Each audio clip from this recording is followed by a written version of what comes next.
Dans le Téhilim 131, écrit par David Améler, ce dernier s'adresse à l'Éternel et dit « Lo gabalibi », c'est-à-dire « mon cœur n'a pas gonflé d'orgueil ». « Velo ramourenaï », mes yeux n'ont pas été altiers. « Velo ilarti bigdolot », je n'ai pas recherché la grandeur. « Uvniflaot mimeni », et je n'ai pas recherché les choses qui sont au-dessus de moi, qui ne sont pas à ma portée.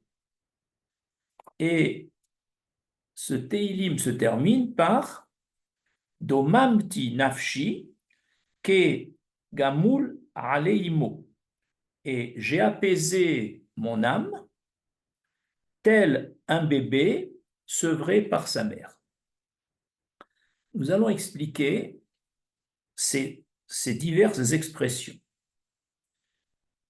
Les 4 premières expressions qu'on a citées, d'après le Talmud Sanhédrin au début de ce traité, dit qu'il s'agit de 4 occasions dans la vie de David où il a fait preuve d'une grande émouna envers l'Éternel.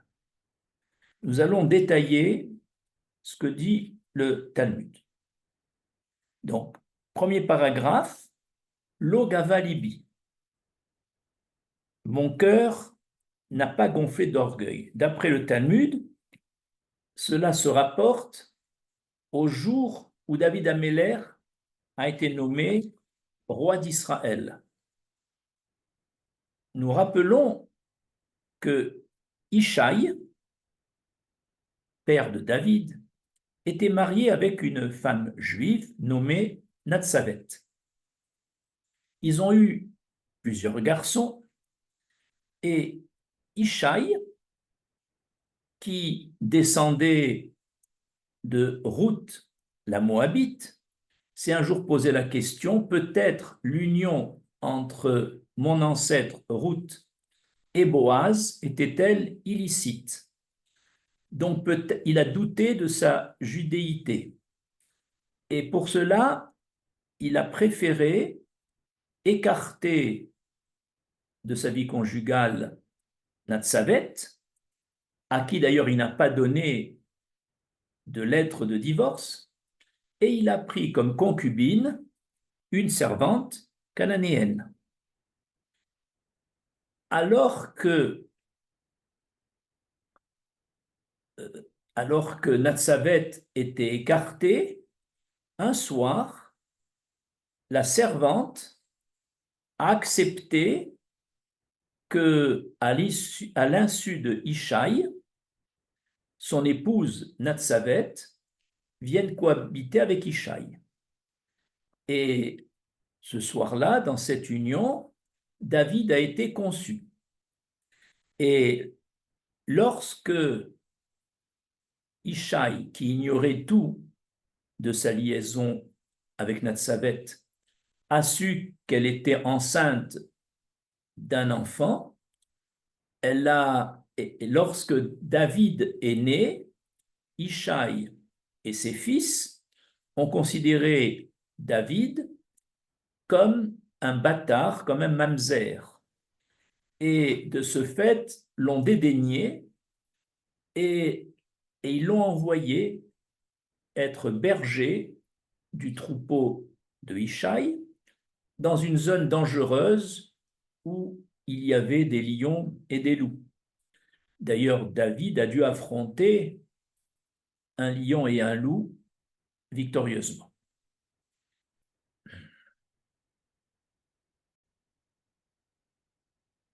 Alors que David était âgé de 28 ans, le roi Shaoul, roi d'Israël, fut destitué et l'Éternel chargea le prophète Shmuel d'aller oindre le nouveau roi parmi un des fils de Ishaï, sans lui préciser lequel. Et lorsque Shmuel arriva, il demanda à Ishaï, amène-moi ton aîné. Et à ce moment-là, une voix céleste dit à Shmuel, ce n'est pas lui. Puis tous les enfants, dans l'ordre de naissance, se sont approchés un après l'autre de Shmuel, et toujours le même message, ce n'est pas lui, jusqu'au dernier présenté. À ce moment-là, Shmuel demande à Ishaï, n'as-tu pas encore un fils? Et Ishaï lui répond, oui, j'ai encore un fils, c'est un simple berger, et c'est un vaurien. Shmuel dit, amène-le-moi. Et au moment où David se présente à Shmuel, la voix céleste dit, c'est lui le nouveau roi. Et c'est ainsi que David est passé ce jour-là du statut de mamzer, dédaigné par son père, par ses frères, au statut de roi d'Israël. Il est certain que s'il a été nommé roi d'Israël, c'est que ce n'était pas un mamzer. Donc, ce jour-là, il a été à la fois blanchi de son statut erroné de mamzer et en même temps est devenu le roi de tout le peuple d'Israël. Ce changement brusque de situation aurait, pour n'importe quel autre homme, donné un sentiment et de revanche sur ses frères et son père, et en même temps de glorification, de fierté d'avoir été nommé roi d'Israël. Eh bien, pour David Améler, il n'en était rien. Il est resté le même David qu'avant. Le David berger et le David blanchi de son titre de mamzer est devenu roi. Ses sentiments n'ont point changé. C'est peut-être pour ça que David, Dalet, Vav et Dalet se lient indifféremment dans les deux sens. David, David. C'est-à-dire qu'il est le même avant qu'après. Il n'a pas été transporté par des émotions de fierté, de revanche, pas du tout. Il est resté aussi serein lorsqu'on le traitait de bâtard, aussi serein lorsqu'il est devenu roi d'Israël. Et ça, c'est parce qu'il avait une grande émouna, à savoir, il a compris que si pendant 28 ans, on l'a traité de bâtard, c'était une volonté de l'Éternel, donc il n'avait pas à en vouloir ni à son père ni à ses frères, et si il est devenu roi d'Israël, il n'a pas à glorifier son succès, simplement, il reconnaît que c'est la volonté d'Hachem. Un Baal Emouna, un homme de Emouna, doit avoir des sentiments constants quand les choses sont dures pour lui, comme David avant sa nomination, et quand Hachem le gratifie d'un titre honorifique, le plus haut titre, cela n'affecte pas du tout l'humeur de David qui reste vraiment serein, calme et constant. Voilà une première leçon de Emouna et c'est pour ça qu'il est écrit Lo Gava Libi. Mon cœur n'a pas gonflé d'orgueil lorsque j'ai été nommé roi d'Israël. En conclusion, un homme de Emouna, comme David, est capable de maîtriser ses sentiments et parce qu'il sait que tout vient de l'Éternel et il sait également que chaque fois qu'une situation change brusquement, il doit rester calme et serein parce qu'il n'est pas à l'origine ni de ses déboires, ni de ses succès, mais c'est l'Éternel qui a amené cette situation. Et cette constance dans ce lien avec l'Éternel fait que le Baal Emouna a une constance dans les sentiments et cela provoque sa sérénité en toutes circonstances. C'était le cas de David. Deuxième expression du Teilim, Lo Ramu Einai. Le Talmud Sanhedrin dit que cette expression Lo Ramu Einai, ça veut dire mes yeux n'ont pas porté un regard altier, se réfère au combat victorieux de David contre Goliath.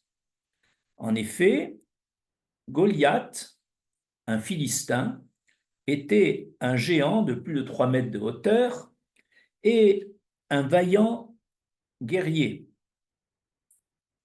Pendant 40 jours, alors que la guerre entre les Béni Israël et les Philistins perdurait, pendant 40 jours, Goliath se présente du côté des Philistins et s'adresse aux Béni Israël en leur disant: Messieurs, au lieu de combattre entre deux armées, ce qui ferait beaucoup de morts, je vous propose que moi, Goliath, et l'un d'entre vous choisi par les Béni Israël, fasse un combat à deux.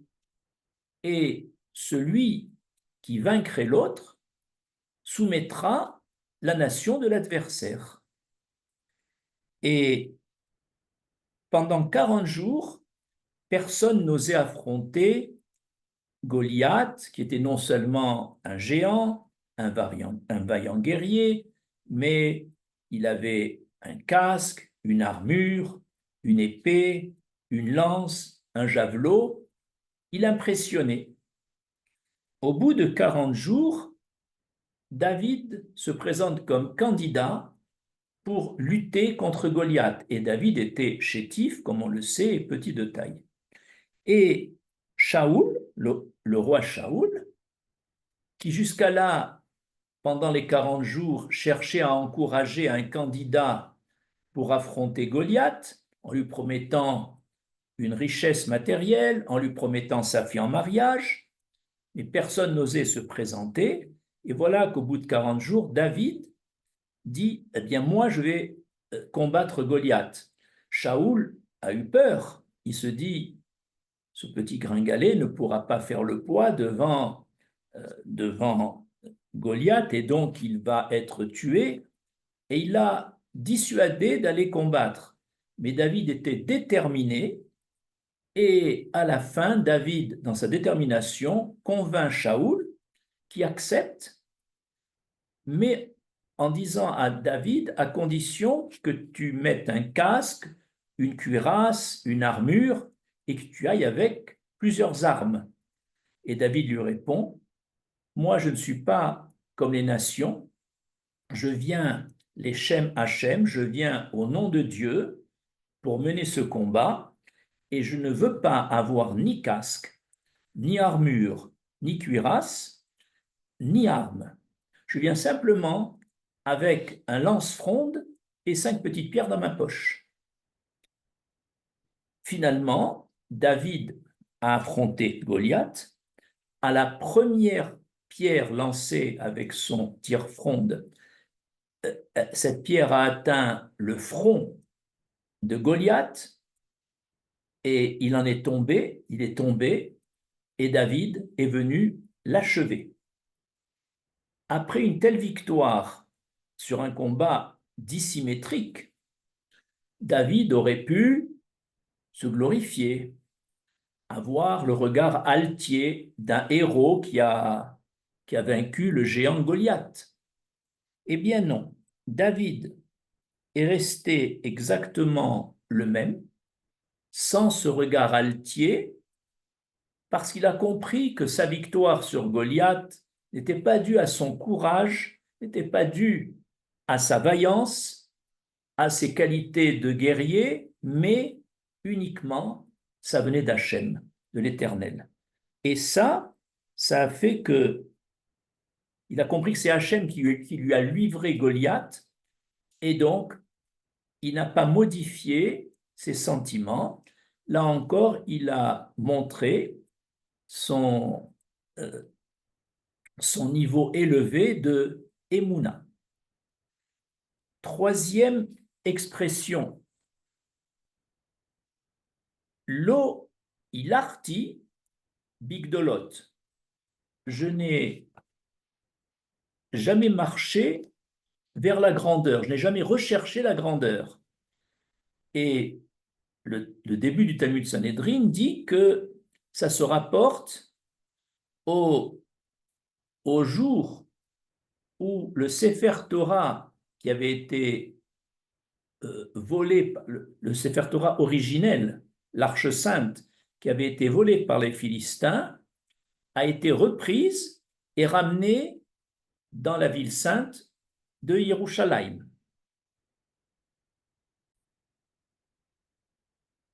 Le jour où le Sefer Torah a été ramené à Yerushalayim, le roi David, habillé simplement comme un citoyen et non pas comme un roi, s'est mis, tellement il était joyeux de ce retour de l'Arche Sainte, s'est mis à danser, à taper des mains comme un simple citoyen en se dandinant, au point que son épouse Michal, qui voyait ce spectacle, n'a pas apprécié du tout. Elle se dit: comment mon mari est le roi d'Israël et il se comporte de cette façon? Mais David, devant la joie de la récupération de l'Arche Sainte, n'a pas tenu compte ni du protocole, ni de son attitude, exprimant sa joie pleinement.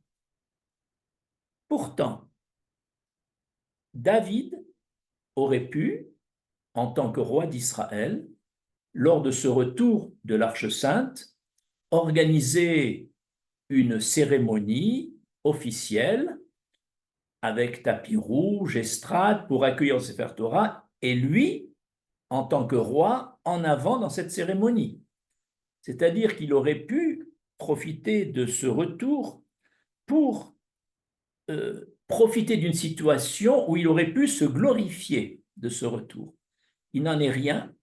En tant que Baal Emouna, que homme de foi, il a compris que le retour du Sefer Torah était uniquement l'œuvre de l'Éternel. Et donc, de ce fait, il ne voulait pas profiter de la situation pour se glorifier. Il est resté serein, calme, joyeux, mais sans aucun saut d'humeur. Un Bar Lemouna ne profite jamais d'une situation pour se glorifier, puisqu'il sait que c'est à Hachem qu'il doit ce succès. Quatrième expression. Lo alarti beni flaot mimeni. Je n'ai jamais demandé des choses qui sont au-dessus de ce que je peux faire, au-dessus de moi, qui ne sont pas à ma portée. Il y a des gens qui s'engagent dans des projets, mais d'avance, ce projet va être avorté parce qu'ils ne sont pas à la hauteur des ambitions qui animent ce projet. David Ameller dit ici, en tant que Baal Emouna, je ne m'engage dans un projet que si j'ai la certitude et la confiance en moi que je réussirai. Si je sens que je n'en ai pas les forces, je ne m'engage pas du tout dans ce projet. Et le Talmud, Sanhedrin, encore une fois, attribue cette déclaration Uvni flaot mimeni, c'est-à-dire que je n'ai jamais réclamé des choses qui sont au-dessus de moi. Cela se rapporte au jour où David Ameller, après avoir perdu son trône, l'a retrouvé. On va expliquer cela dans ce quatrième paragraphe.